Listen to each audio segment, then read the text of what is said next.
मेरे जिगरी दोस्तों, नमस्कार। आज 12 जून 2020 है, दिन है शुक्रवार और आज के इस AFEIS के लाइफ मैनेजमेंट में मैं डॉक्टर विजय अग्रवाल आप सभी का हार्दिक रूप से स्वागत करता हूं।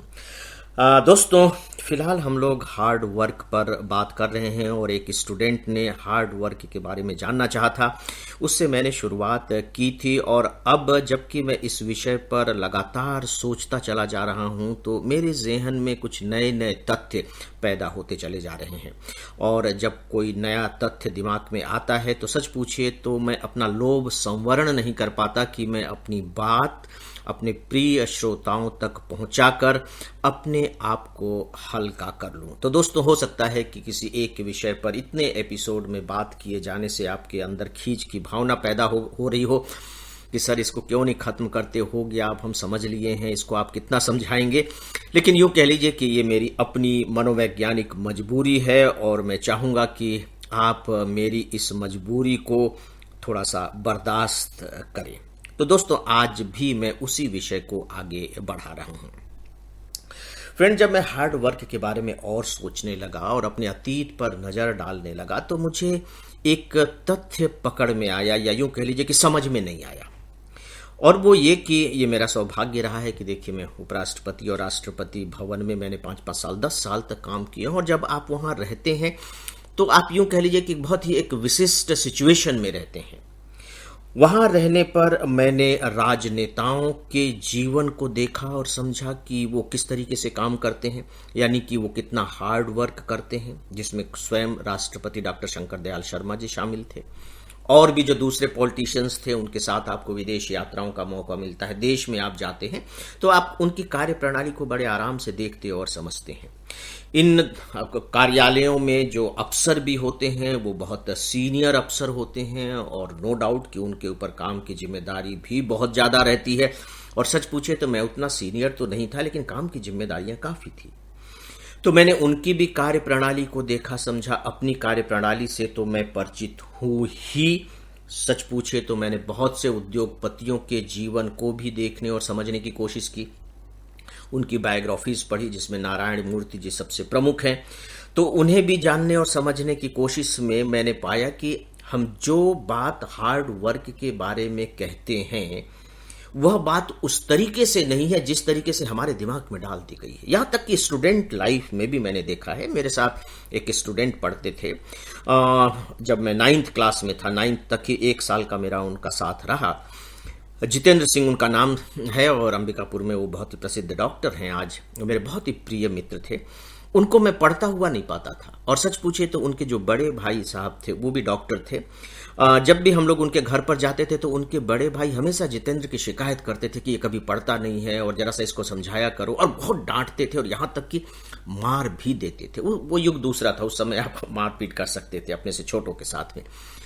और दोस्तों, मजेदार बात ये, या यूं कह लीजिए कि आश्चर्यजनक बात मेरे लिए ये थी कि कहा जाता था कि वो पढ़ता नहीं है और लगातार उसकी पोजीशन फर्स्ट की होती थी, मेरी सेकंड की होती थी। चलिए, फर्स्ट और सेकंड पोजीशन में कोई बहुत ज़्यादा फर्क न हो, बशर्ते कि नंबर में थोड़ा ही फर्क हो, लेकिन मार्क्स नंबर जो हम लोग लाते थे उसमें बहुत बड़ा फर्क होता था। उनके बहुत अधिक नंबर होते थे। मैं भले ही सेकंड में रहूं लेकिन नंबर मेरे उसकी तुलना में बहुत कम होते थे, हालांकि डिवीजन फर्स्ट ही होती थी। 1 साल की बात है। तो सच पूछे तो मैं समझ नहीं पाता था कि भाई फिर मैं इतनी पढ़ाई करता हूं, अब इनके भाई साहब कहते हैं कि ये पढ़ता लिखता नहीं है, यानी कि हार्ड वर्क नहीं करता, फिर भी कैसे यह इतने नंबर ले आता है। जब मैं अंबिकापुर में ही था तो हमारे जो डिस्ट्रिक्ट कलेक्टर थे, वहाँ एक क्लब था और उसमें हम लोग टेनिस खेलते थे। तो मैं देखता था कि वो कलेक्टर साहब बाकायदे आते थे, हम लोगों के साथ टेनिस खेलते थे। ऐसा नहीं कि भागते भागते आए और एकदम भागते भागते जाए, अरे क्या हो रहा है। बड़े आराम से आते थे, आराम से बात करते थे। जब खेल खत्म हो जाता था तब भी थोड़ी देर तक बैठते थे, चाय वगैरह पीते थे, उसके बाद इत्मीनान से जाते थे। बाद में जब मैं राष्ट्रपति भवन में था तब वो बाकायदे आए थे वहाँ मिलने के लिए। मैं उनके प्रति आभार व्यक्त करता हूँ। तो दोस्तों, अलग अलग शंकर दयाल शर्मा जी को मैंने देखा कि बहुत कूल काम रहते थे, लेकिन उनके काम में कोई कमी नहीं थी उनको, बल्कि इसके लिए आप यूं कह लीजिए कि लोग बड़े सम्मान की दृष्टि से देखते थे कि सारे काम समय पर होते हैं, बहुत अच्छे तरीके से होते हैं। लेकिन कभी मैंने उन्हें तनाव में नहीं देखा। इनफैक्ट सच पूछिए तो जिसे हम हार्ड वर्क कहते हैं, वो हार्ड वर्क करते हुए मैंने उन्हें कभी नहीं देखा। तो अब ये क्या है? हिदायतुल्ला जी के बारे में बताते ही हैं कि जब वो वाइस प्रेसिडेंट हाउस में थे तो वो अपने ऑफिस का चक्कर लगाया करते थे। उस समय तो 6 डेज वीक हुआ करता था। वो 5 बजे अपने ऑफिस, वहां घर और ऑफिस दोनों एक ही है उपराष्ट्रपति भवन में, 6 मौलाना आजाद में। तो 5 बजे के बाद अगर कोई वहां बैठा हुआ मिल गया ऑफिस में तो डांट करके उसको भगा देते थे। वो कहते थे कि इसका मतलब है कि तुमने दिन में अपना काम सही तरीके से नहीं किया है। अब ये जो तुम बिजली और पंखा चला रहे हो इसका खर्चा कौन देगा? तुम देगा, चलो बंद करो और जाओ। मतलब वो दूसरों से भी एक्सपेक्ट नहीं करते थे कि अब हार्ड वर्क करिए। और हिदायतुल्ला साहब कोई छोटे मोटे हैसियत है नहीं, वो तो chief justice of supreme court तक रहे। तो दोस्तों फिर ये हार्ड वर्क है क्या? आप देखिए, ये सब थोड़ा सा सोचना पड़ेगा, क्योंकि हमारे दिमाग में तो हार्ड वर्क की एक तस्वीर डाल दी गई है और वो तस्वीर हमें आतंकित करती, हमें परेशान करती है, सच पूछे तो हमें डराती है। चलिए मैं आपको एक और उदाहरण देता हूं कि बच्चा खेलने जाता है, आनंद से खेलता रहता है, ठीक है, पता लगा दिन भर वो खेल रहा है। क्या आप उसे, हम कभी कहते हैं आप और हम कि बेटे तुम आज बड़ा हार्ड वर्क करके आ रहे हो? कभी नहीं कहते। लेकिन अगर कोई प्रोफेशनल प्लेयर है, वो 6 घंटे जाकर के प्रैक्टिस करता है, ग्राउंड में खेलता है, प्रैक्टिस करेगा तो खेलेगा भी, तो हम कहते हैं कि भैया वो बहुत हार्ड वर्क कर रहा है यार, कि किसी तरह से उसका सिलेक्शन नेशनल टीम में हो जाए, रणजी में हो जाए, बहुत हार्ड वर्क कर रहा है। भैया वो भी तो खेल ही रहा है, बच्चा भी खेल रहा था। बच्चे को हम कहते नहीं हार्ड वर्क कर रहा है, और इस खिलाड़ी के लिए हम कह रहे हैं कि हार्ड वर्क कर रहा है। तो फिर ये हार्ड वर्क है क्या? दोस्तों सच में इस पर विचार किया जाना चाहिए। मुझे लगता है कि इसके साथ एक नाइंसाफी हुई है इस शब्द के साथ, और नाइंसाफी हमने ये की है कि हमने काम को अपने जीवन से काट के अलग कर दिया है। काम को हमने अपने जीवन का हिस्सा नहीं माना है कि काम ही जीवन है या जीवन ही काम है, और अगर हम अपने जीवन में काम नहीं करेंगे तो और क्या करेंगे बताइए? क्या हम दिन भर सोए रह सकते हैं? क्या दिन भर हम खेलते रह सकते हैं? क्या हम दिन भर गप मारते रह सकते हैं? क्या कर सकते हैं? हाँ, काम हम कर सकते हैं।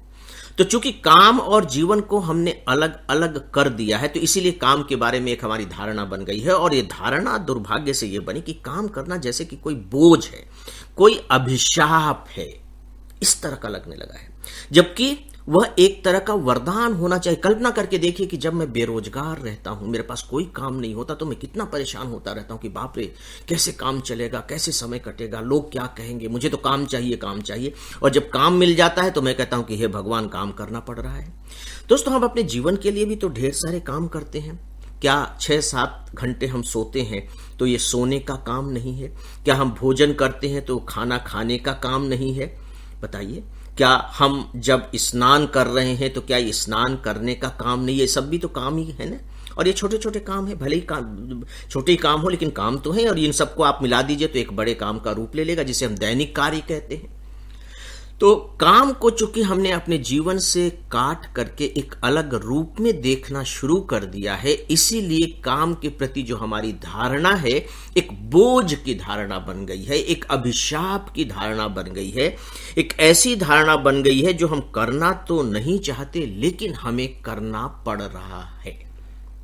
दोस्तों जिस दिन हम अपनी इस धारणा को दुरुस्त कर लेंगे, मुझे लगता है कि उसी दिन सही मायने में हमें काम की जो भावना होती है, काम की जो परिभाषा होती है, वो समझ में आएगी, और हार्ड वर्क जैसा जो शब्द होता है शायद हमारे दिमाग से निकल जाए। वर्क मीन्स वर्क, खत्म हो गई बात। काम एक विशुद्ध अपने आप में काम है और वह हमें करना है। और जिस दिन हमारा दिमाग इस तनाव से मुक्ति पा लेगा, इस आतंक से अपने आप को अलग कर लेगा, उस दिन काम करने में जो आनंद आएगा, सच पूछे तो वो जीवन का आनंद बन जाएगा। काम का आनंद इनफैक्ट जीवन का ही आनंद होता है। दोस्तों आज के लाइफ मैनेजमेंट में बस इतना ही। 2 दिनों के बाद आप सबसे फिर मुलाकात होगी।